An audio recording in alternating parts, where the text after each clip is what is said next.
There we go. The chairman of the full committee yields back, and this will be the final questions of the day.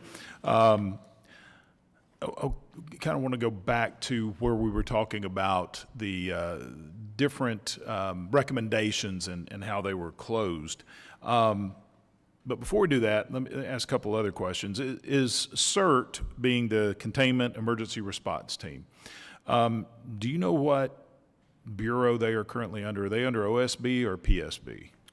So they're in the special operations. We requested, or we suggested in a recommendation, that they get moved to the protective operations unit. Okay, so they're still under Operations Services Bureau. Yes, sir. And I assume you're aware that the recommendation from the June 2021 flash report was that the U.S. Capitol Police IG, your predecessor, recommended that they be moved from Operations Service Bureau to the Protective Service Bureau. And per the QFRs from Chief Manger's hearing, you have marked this recommendation as complete as of April 18th, 2023. We have a copy, and I've seen the department's proposed reorganizational chart, and it still has that CERT remains under OSB. Now, this is, it's currently in OSB.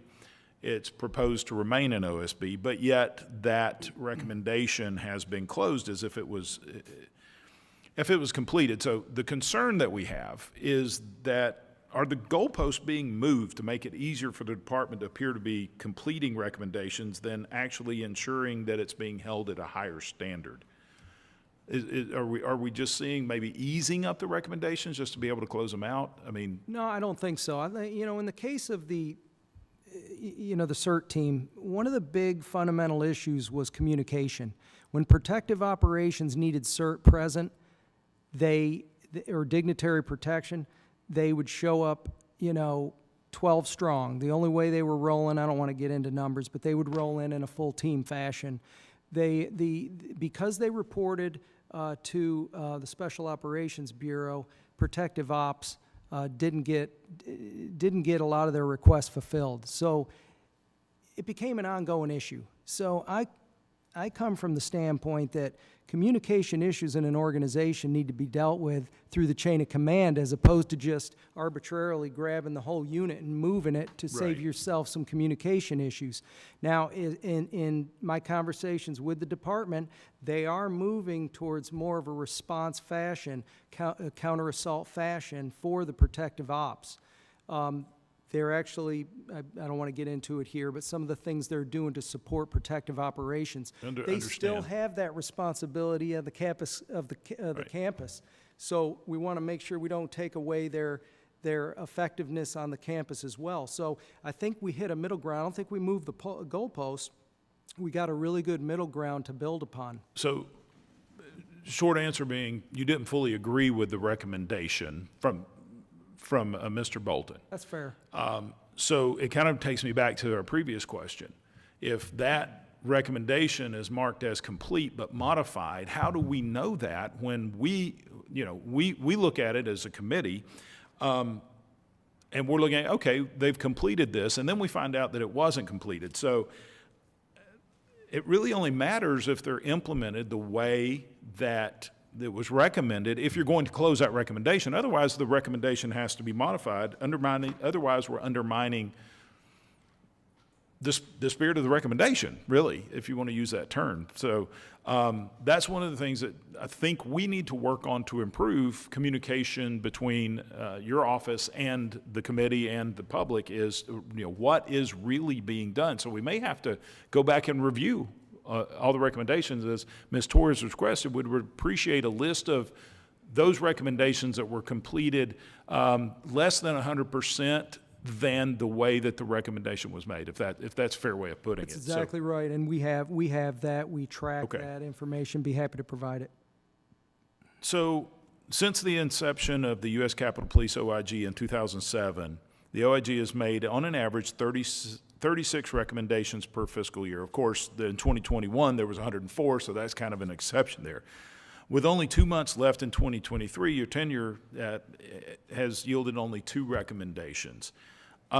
Look, I'm not one that we should just be making recommendations for making recommendations, and I don't think that we do that just for the sake of, hey, we're outputting product here.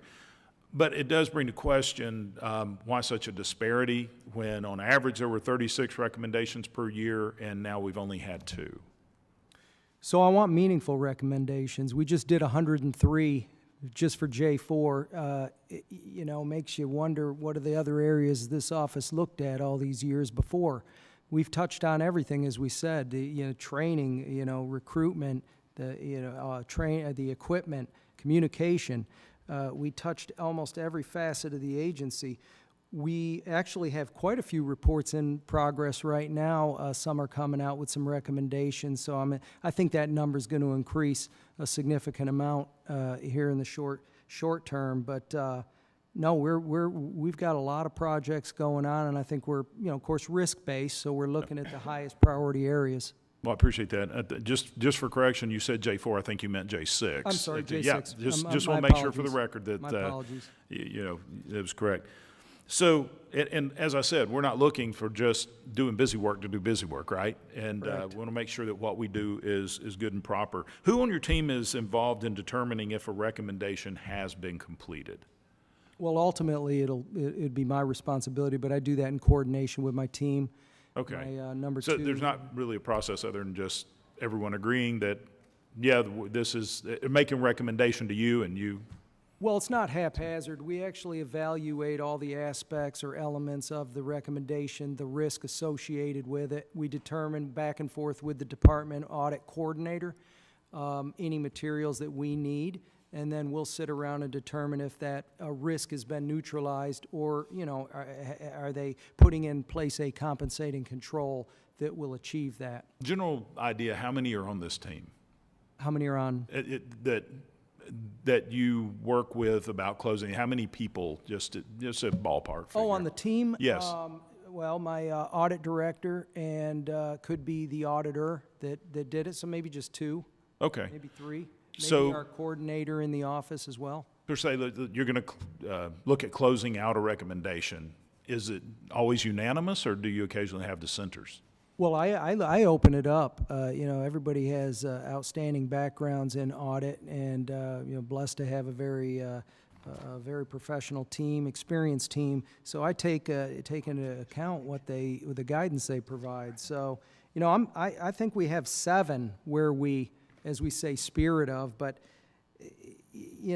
some of them they're performing a function, an intelligence fusion center function. They were just waiting for furniture. The function was being done. They were waiting for final build out.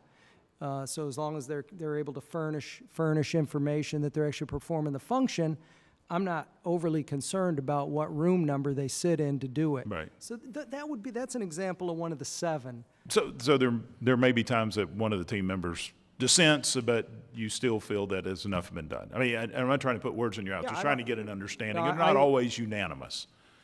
I don't know.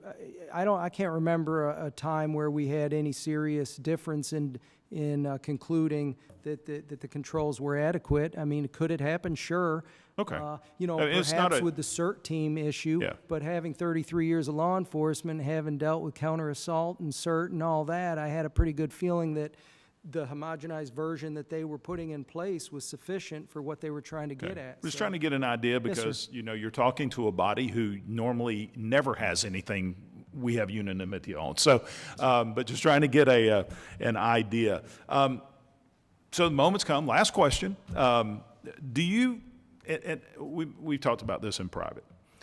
We see that the makeup of your office and the process is out of the norm of what you would see in most inspector generals, is that you report to the very people that have the power to terminate you, right? That's a conflict of interest in our mind and within a lot of inspector generals. And I'm not trying to put you on the spot because I understand the situation. And you may not be able to answer this, and that's fine. But let me put it this way. Do you feel that there are times, not necessarily in yours, but when an inspector general and being hypothetical, but we all know what I'm talking about.